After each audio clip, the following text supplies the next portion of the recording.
The men behind the masks, the hidden world of the men who practice female masking. A subculture known as female masking is thriving online. Men wear latex or silicone masks and torsos to make themselves look like women. The result is a largely immobile face, giving the impression of a doll or mannequin. A British Channel 4 documentary, Secrets of the Living Dolls, screened earlier this year. Unlike transgenders, rubber dolls don't feel born in the wrong body. Dressing up as a member of opposite sex is a way to have fun or explore sexuality. Many who practice are married heterosexual men. Carrie, a green-eyed, crimson-lipped beauty with suspiciously smooth skin and a full bust, looks like a woman with something to hide. And Carrie is actually a 52-year-old heterosexual man wearing a latex mask and full bodysuit to emulate a woman. Carrie is part of a subculture known as female masking that until very recently has remained relatively unheard of, even among dedicated cross-dressers. Male enthusiasts don elaborate latex or silicone masks and bodysuits complete with breasts to become glamorous female alter egos. Married man Carrie, from Seattle, has been fascinated by masks ever since he saw an episode of Mission Impossible in 1970 depicting actresses wearing masks to impersonate other characters.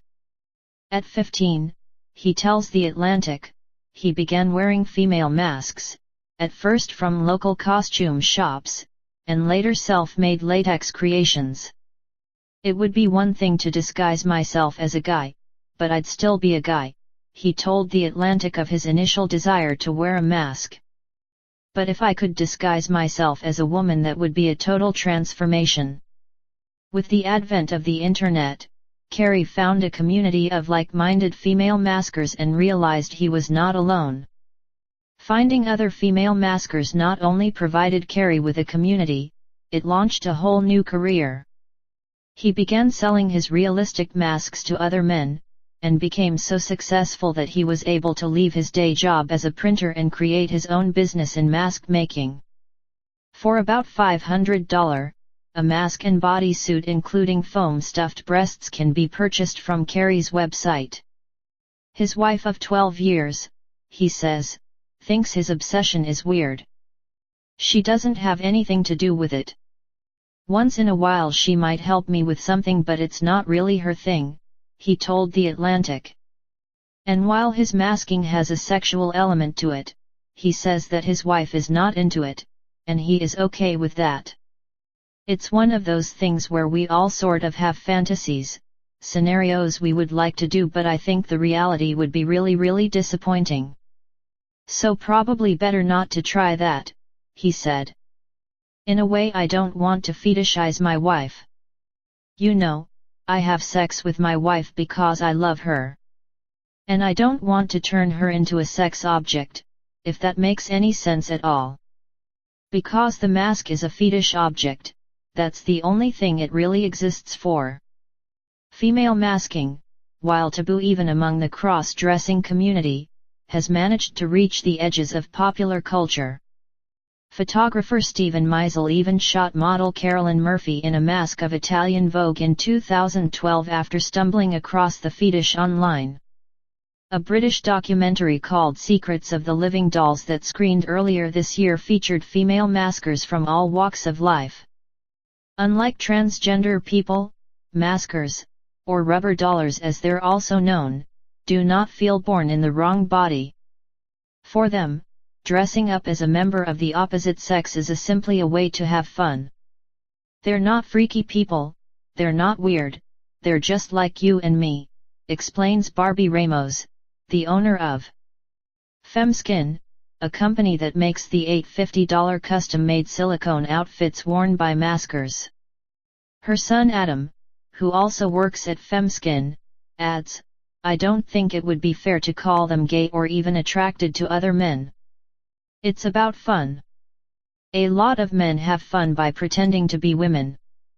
Not all of them even want to be hot. Some want to be nasty hags.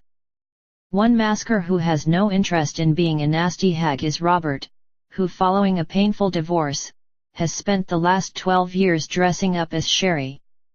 Robert is one of a growing number of men for whom time off means time spent dressed in an elaborate bodysuit, complete with breasts and a vagina, designed to make them look like the glamorous women they are not.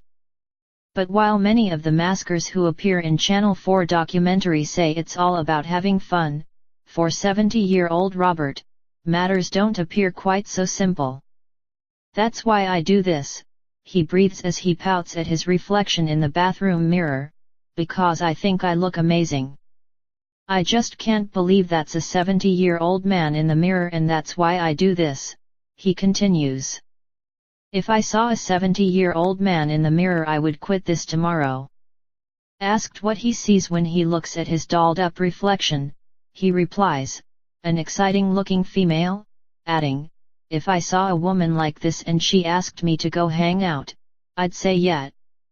For him, the appeal of Sherry seems to lie partly in the fact that for him, dating real women has been something of a disappointment. "You see, after all, I'm 70 years old and I've tried dating, and when I'm dating, the women I meet are generally 55 to well up into their 60, he explains. "Some of them are in really good shape for their age, but they don't look anything like this, and it's very difficult to date when you have this to come home to." But not every masker has a troubled love life. For Joel, a British bartender who lives with his girlfriend, Mel, dressing up is all about escapism. "I get enjoyment out of it, I get a sense of escapism out of it," he reveals. "I'm just out to have fun.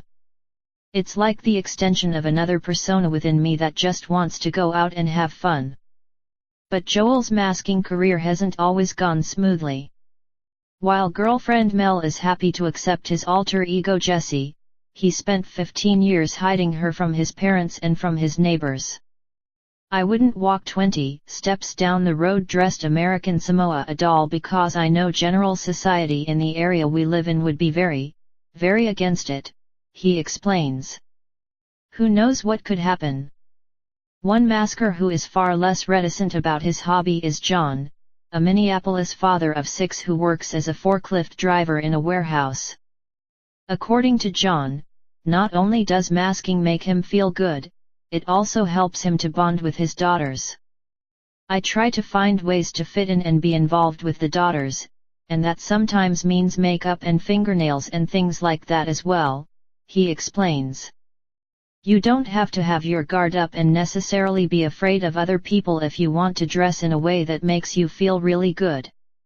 But not everyone is quite so understanding." John's wife Sunny is his second, met and wed after his first marriage broke up because of his penchant for rubber dolling. "This does affect my relationships because I make my priorities and sometimes other people are not happy about my choices," he admits. So is it all worth it? John's friend Vanessa, a 56-year-old who is also father of 6, thinks it is. "When I'm in my male mode, I go out in public and I just blend in," he confesses.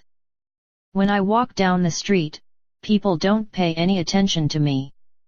But when I dress up, put this mask on and the wig, it's like being a beautiful woman walking down the street. You become one of the beautiful people and you draw a lot of attention, and attention is not something I've had a lot of."